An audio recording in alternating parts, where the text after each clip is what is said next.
Bonjour à tous et bienvenue. J'ai réalisé une vidéo hier autour des pourparlers pour le rachat de Saint-Etienne. Et j'avais précisé que d'autres clubs de Ligue 1 et de Ligue 2 sont dans le même cas. Alors évidemment, il y a Angers. Là, on est dans des négociations exclusives avec un repreneur américain pour devenir majoritaire. On a l'Olympique Lyonnais, mais là, ça ne concerne pas majoritaire, ça concerne deux actionnaires minoritaires. On en parle depuis un moment. La nouvelle est sortie. Il y a des négociations avec plusieurs groupes. On pourrait également parler de Valenciennes, où le propriétaire majoritaire, Edis Dieck, souhaite vendre ses parts. Je crois que c'est à peu près 70% du capital. Il a mandaté d'ailleurs une société qui s'appelle KPMG pour cela. KPMG qu'on retrouve également sur le rachat de Saint-Etienne. Et dans les autres clubs, il y a l'Olympique de Marseille. Alors en effet, on ne va pas spoiler plus longtemps, ça parle depuis un petit moment pour une revente. Alors je sais que Marseille suscite quantité de fantasmes et de passion, donc je vais essayer de bien poser le sujet et surtout ne me demandez pas X détails, je ne suis pas dans le secret des dieux et j'essaye de contextualiser. Premièrement, il y a à peu près 2 ans, j'avais expliqué que Frank McCourt souhaitait trouver un autre acheteur. J'ai toujours maintenu cela et les gens qui disent oui mais regarde, ça fait très longtemps et tout.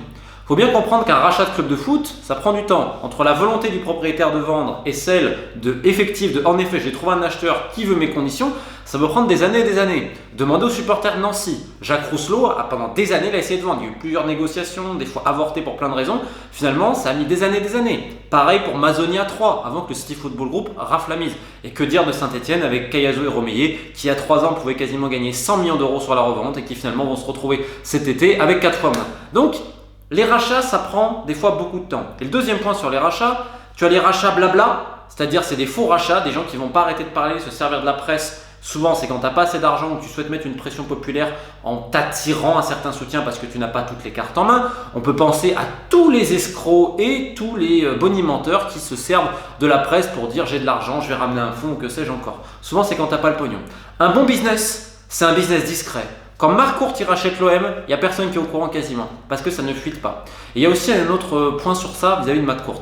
Comme Redbird Capital, qui a racheté Toulouse, ils sont arrivés, boum, l'accord, clac. Là, le Milan, boum, ils n'ont pas vu venir. Hein. Redbird, avant, ils se sont mis sur Liverpool et Tottenham. Ils n'ont pas pu, boum, ils voulaient un très grand club, boum, le Milan. Mais parce que les mecs, c'est dans la confidentialité, il y a très peu de gens au courant, et ils ont l'argent, il n'y a pas besoin de jacasser. Plus ça jacasse, plus ça sent mauvais. Rappelez-vous l'Olympique de Marseille. Ajroudi. Alors, il y en a plein qui ont cru au début, et je peux comprendre les gens, il n'y a pas de souci. J'en avais parlé sur la chaîne, d'autres journalistes avaient fait le boulot en disant non, c'est le grand bluff, c'est le grand bluff.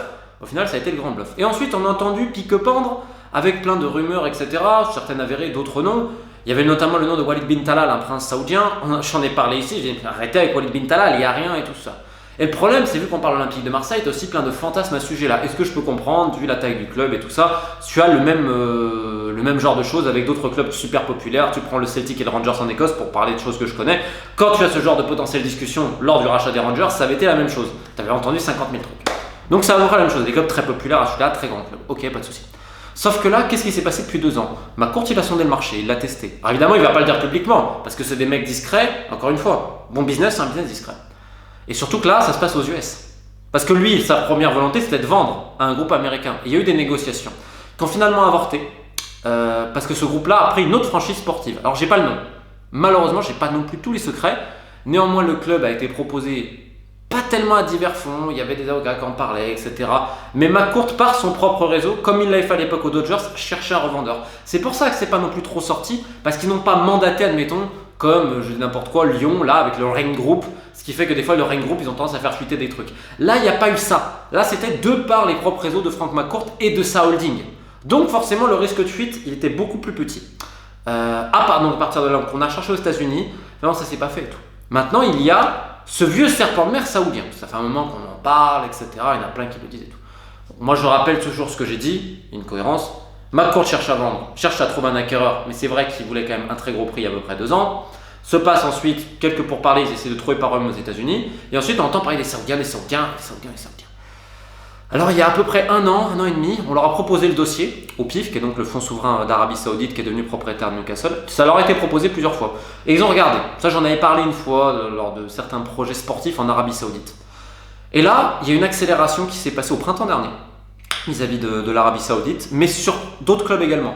C'est-à-dire que là, la presse polonaise, par exemple, parle d'un accord potentiel pour un rachat saoudien d'un club polonais. Je rappelle qu'il y a eu des accords déjà passés entre la Pologne et l'Arabie Saoudite et que certains jeunes saoudiens, maintenant, sont en Pologne. Il y a des accords entre les deux ministères et tout.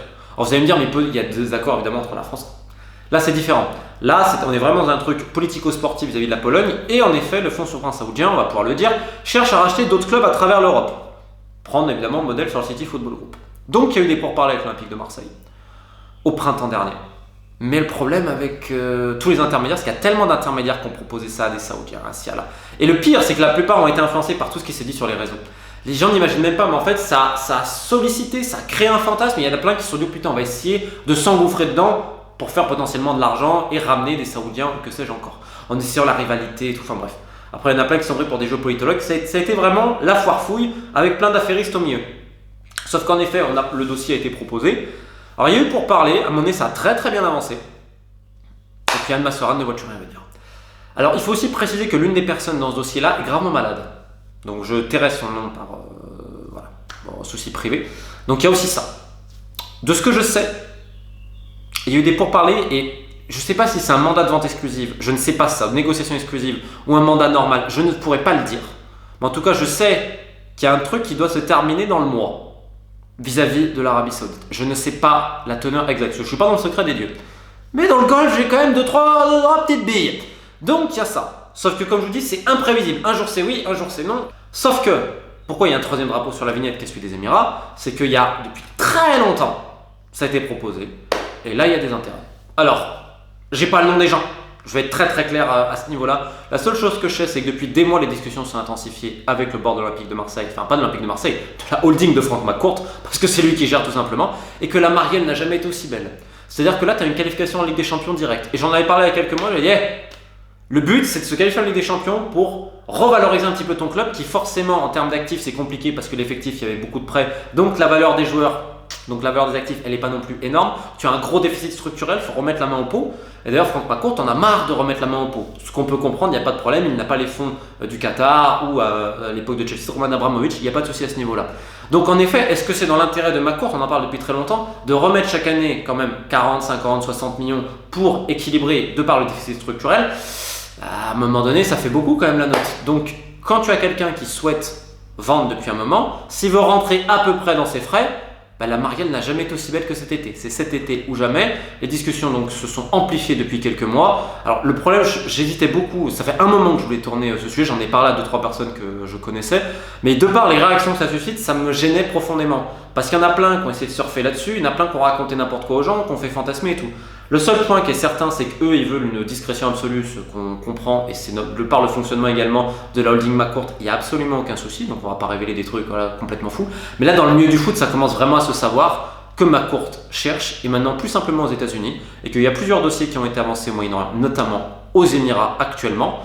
Donc évidemment, je m'attends à un communiqué de l'Olympique de Marseille qui va dire « Mais non, Franck McCourt réaffirme son engagement vis-à-vis du club, etc. » Vous savez, c'est les fameux communiqués dont l'Olympique lyonnais adore. « Non, non, nous ne vendrons pas ce joueur. » Et puis une semaine après, tu vois ce qui se passe. Ces jeux de la communication, et à ce jeu-là, ils sont très très forts, et bien plus que moi. Donc, je laisserai l'Olympique de Marseille parler, Franck McCourt parler. Ce qui est certain, c'est que pour quelqu'un qui, soi-disant, a un engagement vis-à-vis de l'Olympique de Marseille, pour le coup, il a quand même investi dans le club, il ne faudra vraiment pas lui enlever.